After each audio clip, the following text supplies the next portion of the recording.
Je dois dire qu'il y a beaucoup d'effets du terrorisme sur l'économie. Le premier effet immédiat que nous pouvons citer, c'est la désarticulation du tissu économique et social. Et cette désarticulation peut se matérialiser dans plusieurs dimensions. Désarticulation en ce sens que l'État n'arrive plus à mettre sa politique économique en place. Il y a une fraction du territoire dont l'État ne contrôle plus, dont les services publics ne peuvent plus être fonctionnels.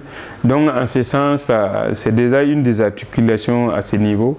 Mais autre désarticulation que nous pouvons noter aussi, c'est que l'économie va tourner au ralenti. L'économie classique et normale, c'est qu'on parle, les branches de l'économie en temps de paix ne tournent plus.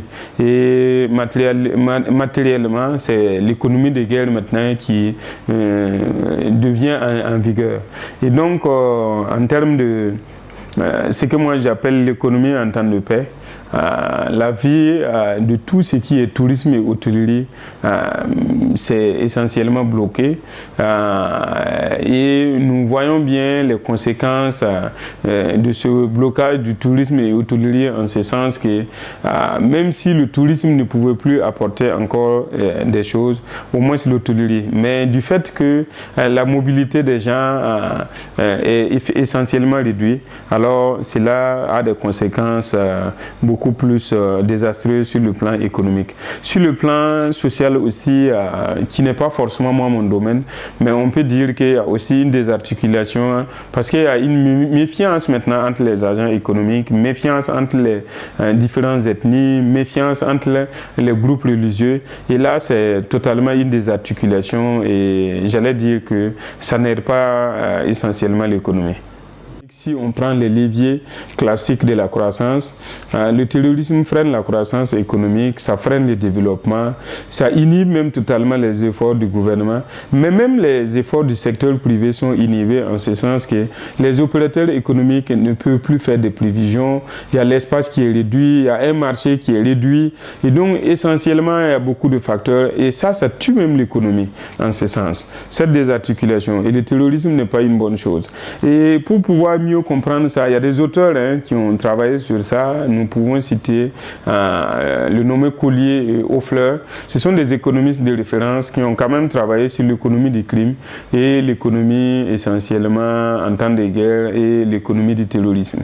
Et donc ces auteurs-là, ils ont trouvé que la guerre profite à certains individus. Ça peut être des individus aussi au plan national, mais ça peut être des individus, des gens qui vous attaquent, mais ça peut être aussi ce que nous appelons le troisième larron, qui est une personne étrangère. Et dans notre cas, je pense qu'il faut faire attention à toutes les trois composantes. La guerre peut profiter à des gens qui sont à l'intérieur. Le terrorisme, là, ça peut profiter à des gens qui sont à l'intérieur. La preuve est que il me semble qu'il y a des Burkinabés, si on croit en tout cas au rapport de la gendarmerie, de la police et de l'armée, et si on croit aux journalistes, il me semble qu'il y a des Burkinabés qui sont associés dans le terrorisme. Et donc du coup, ces Burkinabés trouvent leur compte. Donc ça va déjà dans la même ligne que ce que les Collier aux fleurs ont trouvé, qu'il y a des partenaires à l'intérieur qui profitent du terrorisme. Mais il y a des partenaires, bon, certainement le groupe de terroristes, et ils font un calcul économique, et s'ils se rendent compte que la guerre ou le terrorisme est rentable, ça les rapporte plus que la négociation et autre chose, ils vont prôner pour la guerre. Et le troisième larron, je vois et j'entends quand même certains activistes qui accusent plus ou moins des puissances étrangères, que je ne citerai pas de nom, mais ça peut être aussi notre troisième larron. J'allais dire que la première chose à faire, c'est de renforcer notre armée, de donner les moyens essentiels à notre armée. Et cela va nous amener à faire beaucoup d'importations, ce qui est une mauvaise chose pour l'économie, mais ça va de notre survie. Donc il faut importer essentiellement des armes, augmenter ce que nous les économistes, nous appelons la puissance de feu de l'armée. Et si nous arrivons à augmenter cette puissance de feu de l'armée, ça dissuade quand même un peu le terrorisme. Mais la guerre ne peut peut pas être la seule solution. Il faut aller à des solutions beaucoup plus économiques, à des solutions de négociation, des solutions d'ordre politique et social. Et c'est l'ensemble de ces solutions conjuguées-là qui vont nous faire tirer d'affaire. Au niveau des solutions économiques, ce que les gens peuvent plus ou moins observer, c'est que c'est des activités génératrices de revenus. Il faut faire en sorte que les populations marginalisées aient accès au crédit, aient accès à la ressource, aient accès à la terre et qu'ils puissent aussi contribuer comme les autres Burkinabés. Et donc, cela va atténuer un peu les tensions et ça va diminuer un peu ce que nous appelons la radicalisation. Et à côté de ces facteurs-là économiques qui ne sont pas négligeables, il faut faire en sorte aussi de nouer un partenariat avec l'étranger parce que la lutte contre le terrorisme maintenant c'est une question, j'allais dire, d'ordre régional ou même mondial. Parce que nous avons vu, ça a commencé au Mali, ensuite au Niger, on pensait que nous sommes épargnés. Aujourd'hui, nous, selon les indices là, nous sommes le deuxième pays insécurisé au monde actuellement. Le Burkina Faso est le deuxième pays insécurisé au monde.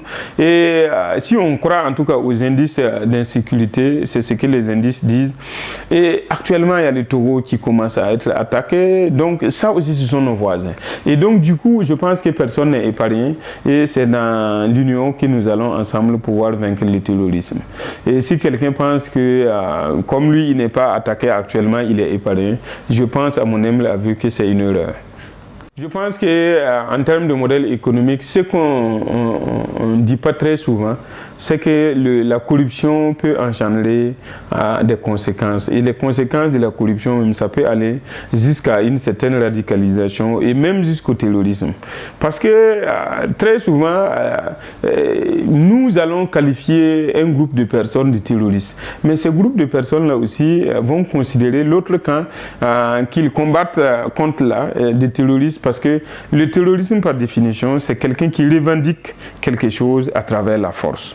On dit qu'il sème la terreur, il terrorise. Et c'est ça la notion de terrorisme, du terrorisme.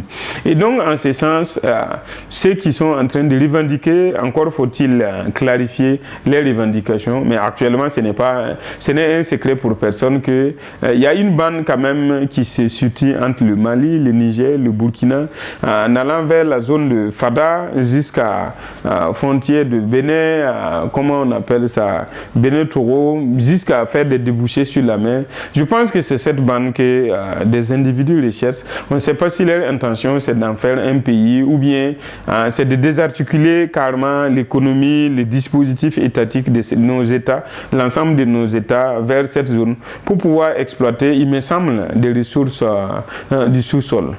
Ces ressources du sous-sol peuvent être minières, ça peut être pétrolier, ça peut être plusieurs formes de richesses qui se retrouvent dans ce sous-sol-là. Et donc, c'est cette partie qui est convoitée, c'est cette partie qui est intéressante au terrorisme. Et je pense que c'est suffisamment connu. Et si on se voit la face, on ne veut pas en parler, ça finirait par nous rattraper. Il faut appeler un chat par son nom et ça nous aidera à traiter essentiellement du problème.